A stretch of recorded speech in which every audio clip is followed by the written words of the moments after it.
Carmine, you there?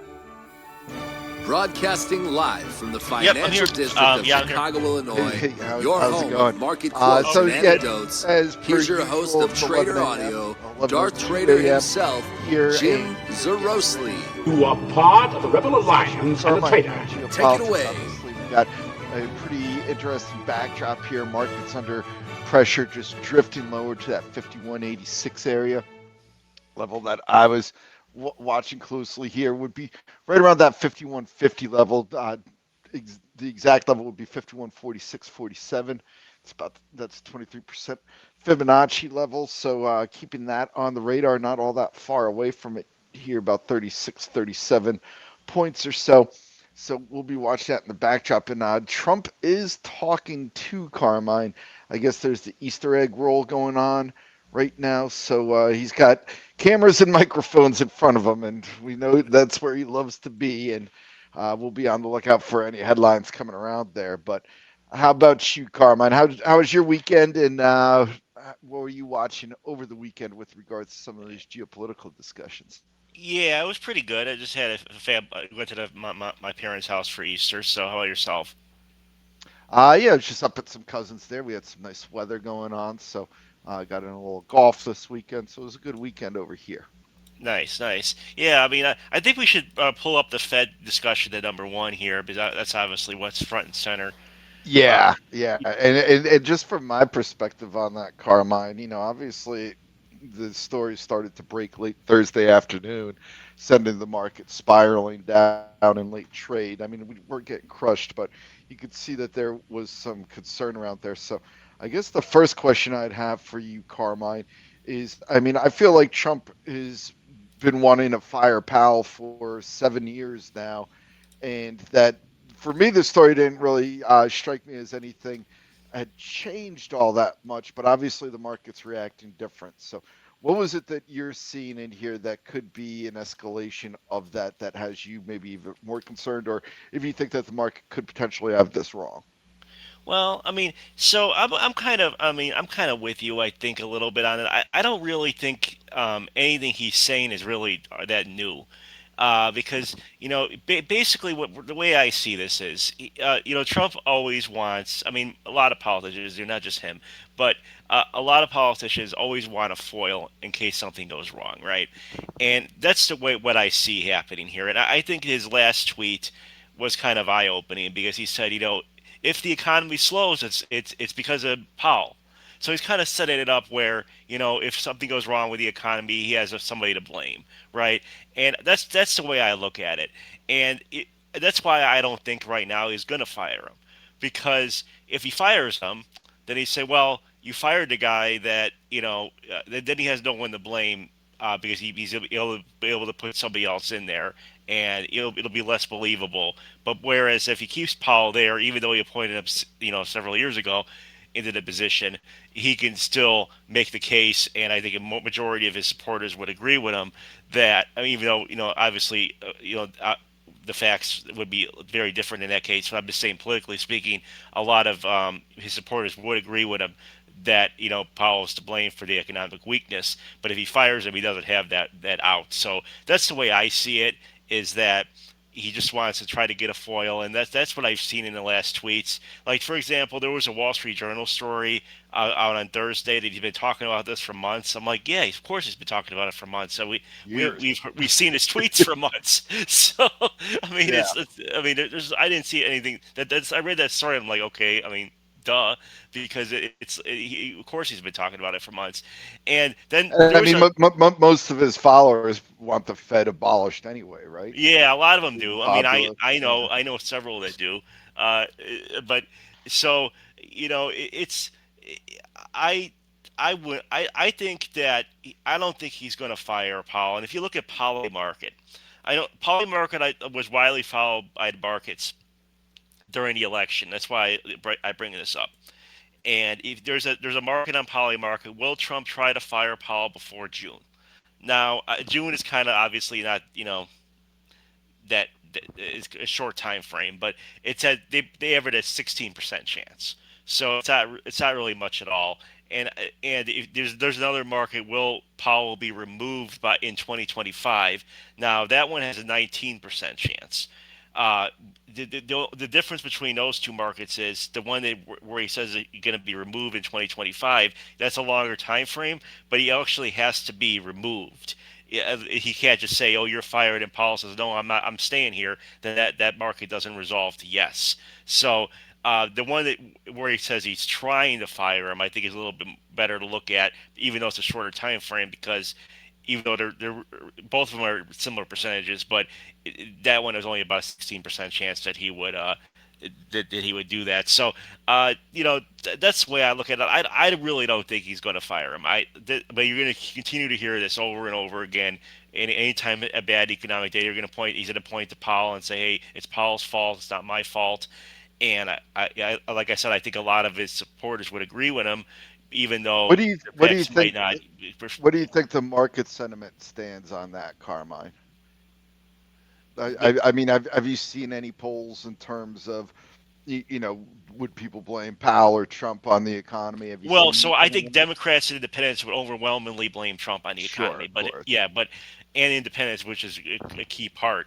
But I think most Republicans would blame Powell if Trump is saying that Powell is his fault. That's kind of how politics has been working lately, especially in the Trump era. That the team kind of stays with your team, right? They Right. but he would be They've got the most of the swing public would independents. disagree with him.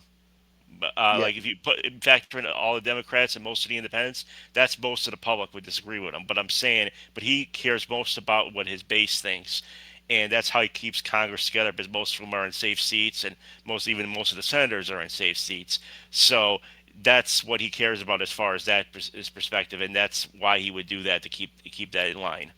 Well, safe for now, right? So the economy can change a lot of opinions if we saw things continue to deteriorate. So obviously that's going to be key watching that data coming in and these corporate drops. Now, ECB did just cut rates, Carmine. I was kind of surprised that the PBOC didn't cut rates because that would have been an interesting look if the ECB and China are both cutting rates and we're holding steady. That would have been something that would have really driven Trump's ire. But PBOC remained disciplined and did not cut rates there. I was a little surprised on that. You got any thoughts on that? Yeah, I mean, I was surprised too. I mean, I think that China's trying to, China obviously sees all these other countries trying to make deals with the U.S. and they kind of put out something this morning saying that you guys shouldn't do that because we would retaliate if you did that. And I think so. It's gonna be interesting to see how that works out because they're trying to make deals themselves with the EU and kind of cut out the U.S. But that's what uh, that's kind of what I think about that. So, uh, yeah, Okay. What's the legal grounds for Trump to yes, be able to fire yeah. him? That's like Legally, an legally important speaking, you can discussion. only fire a Fed chairman for cause. Now, so Trump tried to fire him, it would probably get blocked in the courts, and we would have to probably all go all the way up to the Supreme Court. By the time that's all litigated, it'll probably be How time quick for. would that happen? Oh, I mean, we it get would six take weeks in several between months. meet. Well, it's interesting because we get 6 weeks in between meetings, right? So Powell would just remain in the seat until the court decided if it was legal. Is that how that would work? Yeah, so what the court would do is would issue a stay, and that would keep him in the seat basically until it gets adjudicated, which could take months. And but so that's another reason why I don't think it makes much a lot of sense to fire him because or try to fire him because by the time all that is litigated, it'll be time to replace him anyway. So that That's kind of another goes reason, against it. right? Yeah, yeah, I could see that working into the philosophy. Why bother firing him if we won't be able to legally fire him until after his term anyway, right? Yeah, exactly. So, uh, but yeah, so that's what I mean. So the bottom line is, I don't think he's gonna get fired. I've been saying that for a while, and if again, let's look at Polymarket. They're only at 16%, and I think there's a lot of insider trading going on in this. I think if they knew something, it would be a lot higher than that. So. That's kind of the way I feel, and so one of the big things that kind of caught the market's eye over the weekend was Kevin Hassett. He was interviewed by the press, and somebody asked him about Powell, and he said, "Well, Trump is studying that issue." And that's really the only thing he can say, right? Because he can't say, "Oh, well, he's thinking about firing him," because that'll make a headline. Oh, and he also can't say, "Well, he's not really thinking about that," because then the boss will get upset with him, right? So that's the only thing he can say. So I didn't really think that was that uh, earth shattering of a development. His comment either.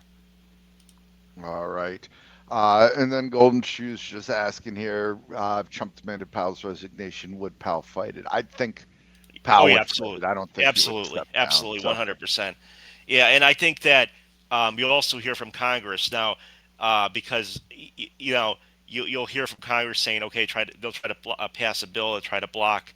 I think in the Senate you'll see that, but again, that's going to require a veto override. It's similar with the tariff thing. You just don't have the support right now because most of those Republicans are in states or seats that still support the president. So I mean, obviously in the midterms, I think we're going to get a Democratic House. So I think that's very, very likely at this point. The Senate, I still think stays Republican because of the seats up, but uh, in 2026, they could a lot of this stuff I think will come to the forefront, whether it's the tariffs or the he can still veto it, obviously, but the Fed independent, so then they might try to pass things that put the president in a box, whether or not he can veto something. So that's something to keep in mind after the midterms. all right, we'll be watching that pretty closely then as it comes along. Let's pivot then, Carmine, over to tariffs, which is obviously the consternation of a lot of this. And let's kind of break in with that 232 investigation that was announced last week. Yeah, so Department of Congress launched 232 investigations into semiconductors, critical minerals, copper, lumber, pharma imports, a lot of different things there. All of these could result in tariffs on these sectors in a couple months. Basically, the way these investigations work uh, is that all you know they ask for public comment. A lot of the some people say they love it. A lot of people say they hate it, and they don't. They really don't. It doesn't really matter at the end of the day because it's the president's decision.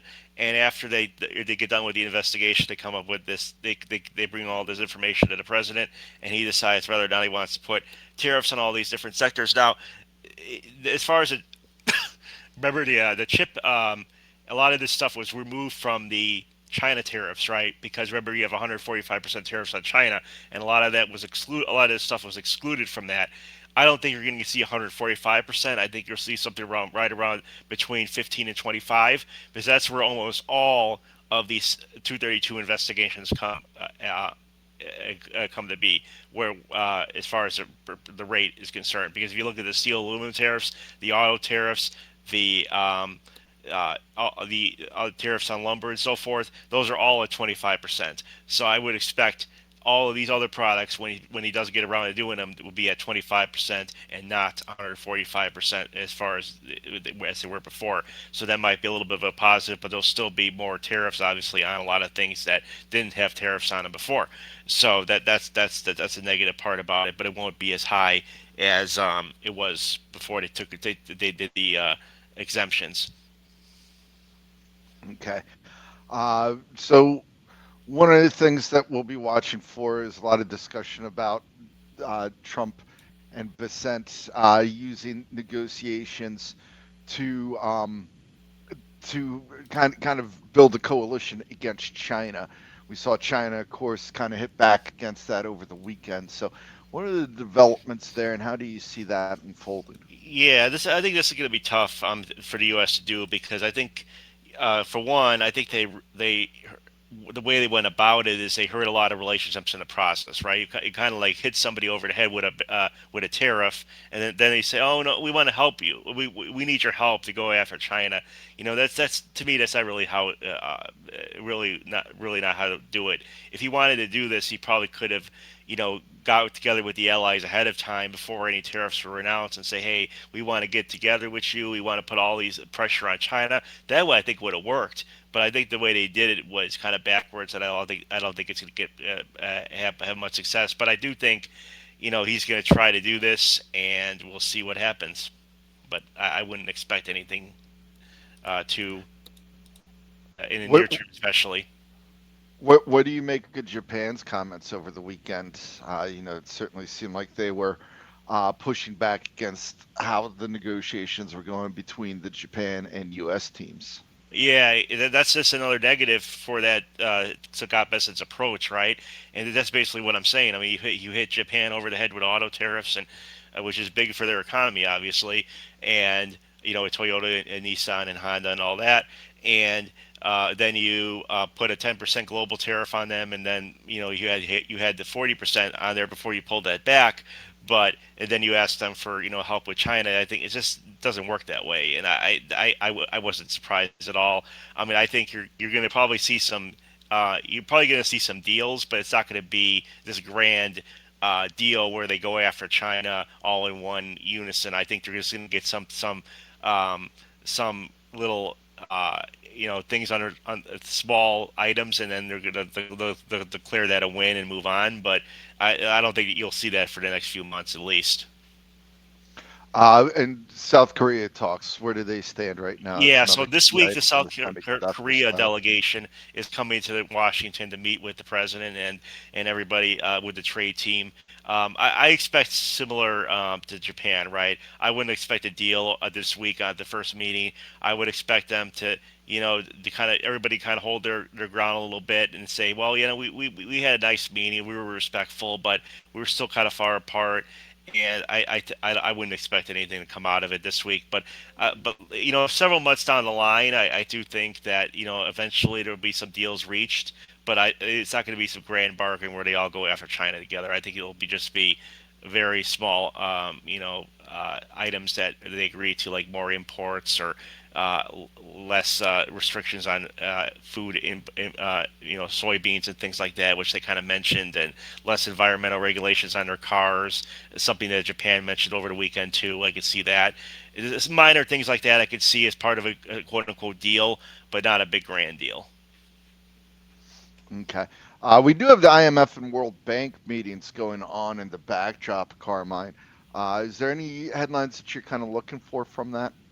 Well, just to see what they think, obviously, of the situation with the tariffs. I mean, I would expect them to continue to say that the tariffs are causing global disruption, and I think the Trump administration will probably even respond to them, to be honest.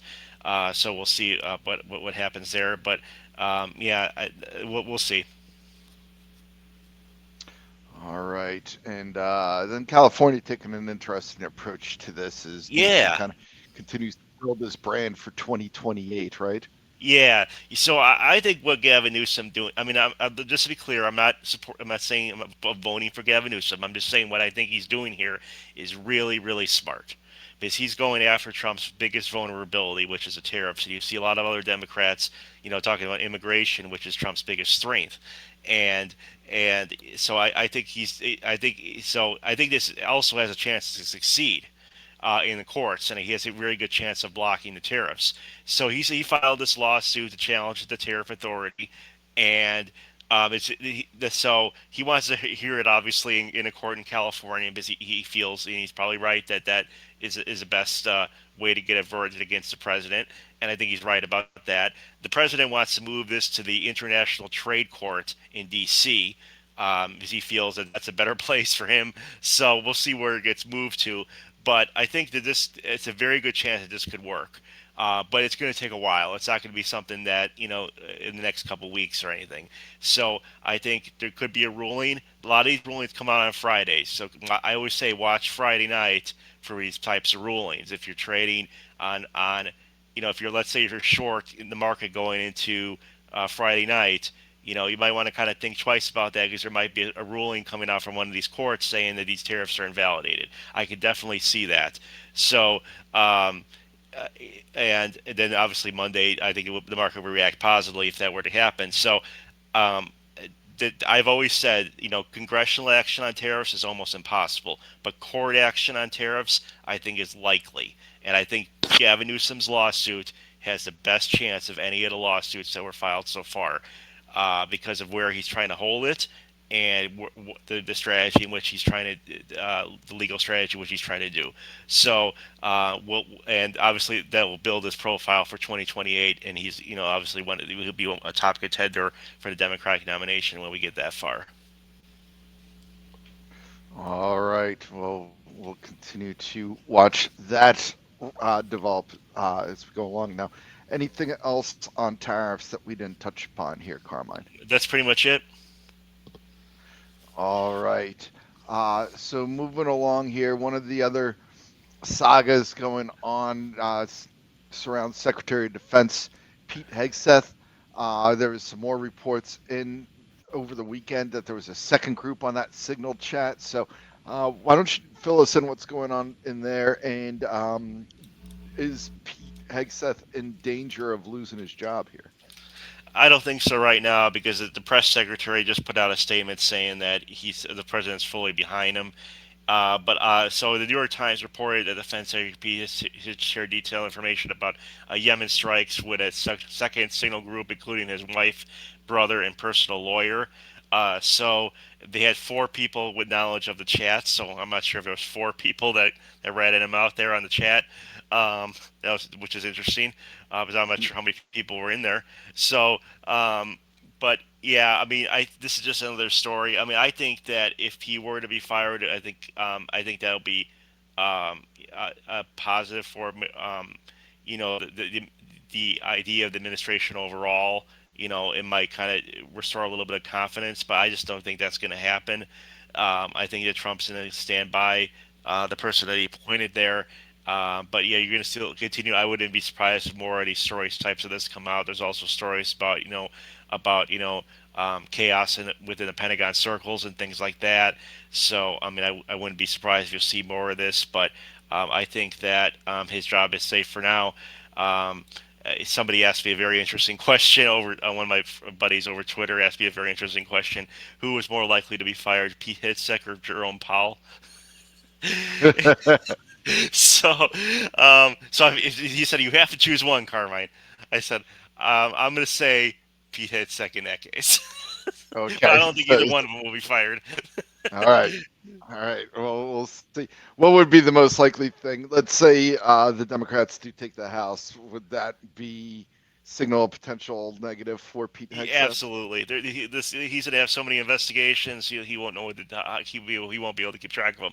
Uh, but so, but yeah, I mean, so a lot of people, always say like, how is he be able to do this? How is he be able to do that? A lot of, he's crossing a lot of legal lines, obviously. Whether you agree or disagree with him, it's just something that a lot of presidents haven't done. And I always say, well, wait until 2027 because it's very likely the Democrats will take the House. The Senate, I still think will stay Republican, but it really doesn't matter because with the House, they have the power to investigate, right? And that's going to make Trump's life pretty miserable and make some of these more controversial cabinet nominees positions pretty miserable as well. And I think that's when there might be some pressure on him to say, hey, he might be pressured to resign because, hey, if he resigns, then he doesn't have to deal with any of this stuff. But if he stays there, he does. And I think that's when you might see a change, but not now. All right. Let's see then. Moving along here, Carmine, looking at the at Congress here. President Trump, he signals support for a new higher tax bracket for people. Now, a lot of talks about taxes and the big beautiful bill. Where do we stand on that? Yeah, so Trump is kind of pushing for this new tax bracket, according to Bloomberg, of $1 million or more at 40%. I think they're going to make it 39.9 for whatever reason, but like this is a just to make it seem like a smaller number, but but but in any event, it's near 40%, and um, I think it's unlikely this happens. But if Trump wants it, I mean, he still has a lot of sway within a party. So if he pushes these guys to do this, he might be able to get this done. And I think it would be politically smart for him to do that because the bases of the parties have changed, right? The Republican Party is the working class. a lot of rural voters and things like that. And it's not a lot of people making $1 million or more. I'm not saying nobody, but there's probably maybe some Republicans that make that much money, but a lot of them are, most of them are vote Democratic now, since and especially in the Trump era, and that's opposite with the way it was in the Reagan era, especially. So, but I think it would be politically smart for him to do this, but he's just going to have to wrangle a lot of people in order to get that done, because there's a lot of skeptical senators.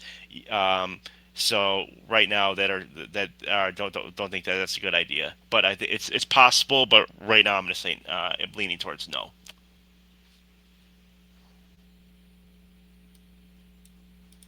Okay.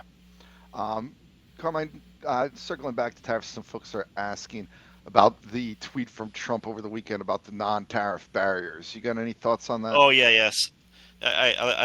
So yeah.